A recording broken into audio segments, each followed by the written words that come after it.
Hi everyone! Today I am painting a miniature of a Duergar Cleric praying to his gods. It is for our upcoming Dungeons & Dragons game, and I have already mentioned a little bit of detail about that in my previous video, so I won't go into much detail in this video.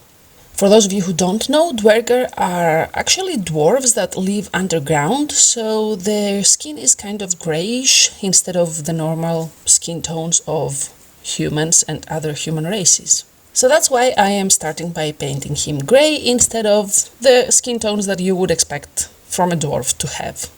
I will say once more that this is not the kind of video that you would look for if you're looking for a tutorial. I am sharing everything I have done on this miniature within the video, but I am very much a beginner, so that's definitely not a video to take solid pro advice from.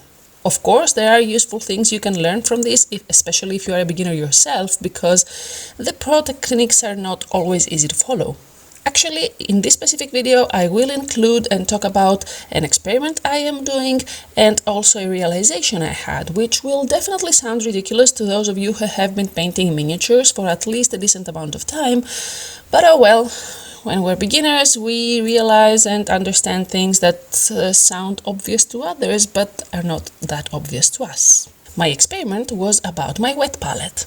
I have used a wet palette in the past for a couple of miniatures that I have painted in the past, and also for my gouache paintings that I have been doing in my sketchbook, but honestly, I had never understood exactly the appropriate amount of water a wet palette should have in order to work properly.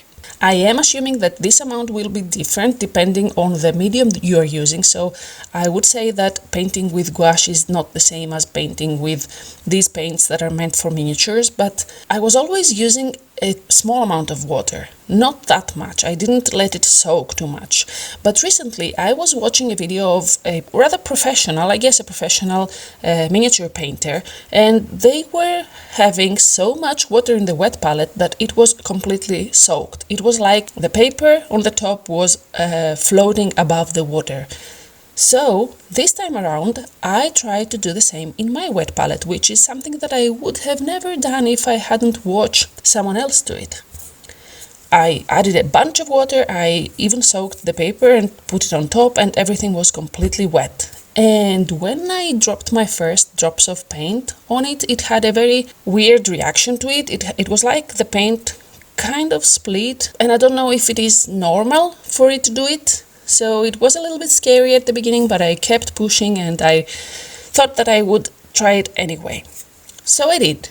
And when I was trying to mix the paint back together and put it on my brush, it actually had a much better consistency than it usually had with much less water. It was far easier to use, it wasn't leaving streaks on top of the miniature, it was much smoother. It didn't have the coverage of the paint as it is straight from the bottle, let's say, but with a couple of layers, the result was much better than I was used to. So I guess I will definitely try it again, maybe with a little bit less water.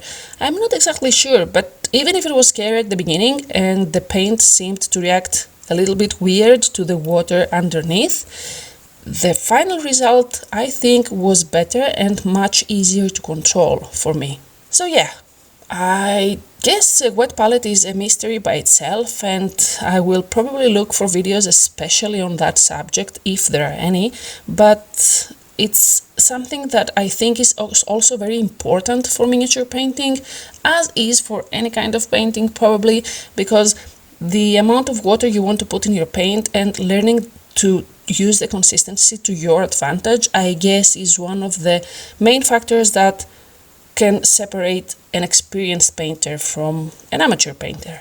And I'm definitely not in a rush to, learn everything, but I think that with time and practice, one should be able to take all this experience and use it to their advantage. Even maybe not always using the same consistency. And I know that's true for dry brushing. When you're dry brushing, you don't want your paint to be very liquid. It's actually good to be a little bit tacky and old, so I wouldn't use a wet palette for that. So yeah, I don't have any specific conclusions by that experiment, but I definitely know now that there are a lot of different ways to use the paints and have different results from them, and I want to learn more about that. Now, for my weird realization and my light bulb moment while painting this miniature. I realized that I should have cleaned up and refined my miniature before starting painting it. I thought that these 3D printed miniatures come ready to paint, so to speak, after a primer or something, but I know now that they're not like that. To be fair, actually, I had painted in the past miniatures that were from WizKids or from official sources, and I'm assuming that these are already cleaned up or are not 3D printed. I don't know. But when I was picking up these little miniatures, I wasn't paying attention to the remnants of the supports they have when they are 3D printed. These, I think they are visible in various parts of this video, the little teeny tiny dots that are on top of the miniature, and I did my research and realized that I should have taken care of those before starting painting, and they are not a normal part of a miniature.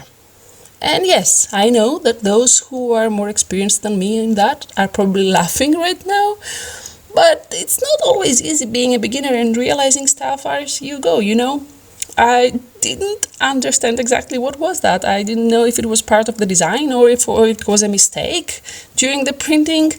I do now, and I will take care of that in the future. I also know that I need to get myself some very specific tools about that, because it's not very easy to smoothen and cut such surfaces, especially of that size, because they are extremely small.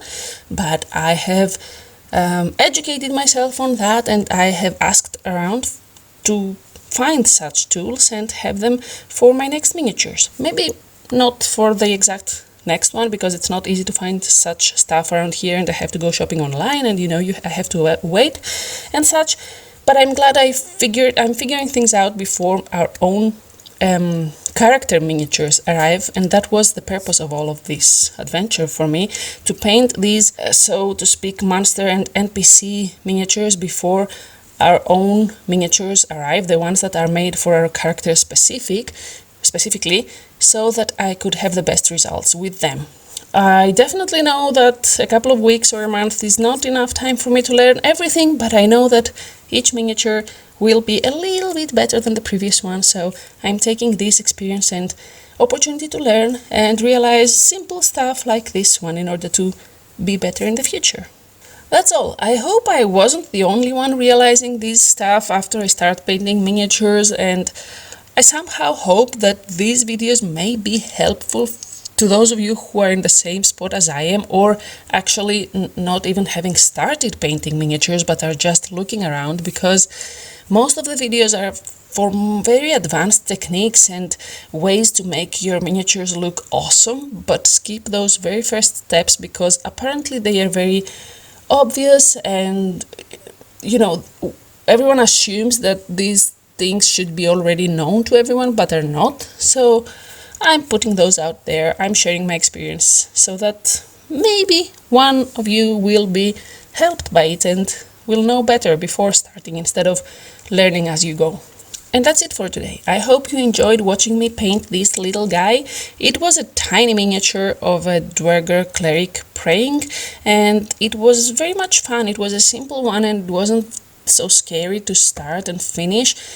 So yeah, I hope you enjoyed the video. If you did, please leave a thumbs up before you go, and I also hope to see you in the next one. Until then, be safe, be happy, and keep going for your dreams. Bye.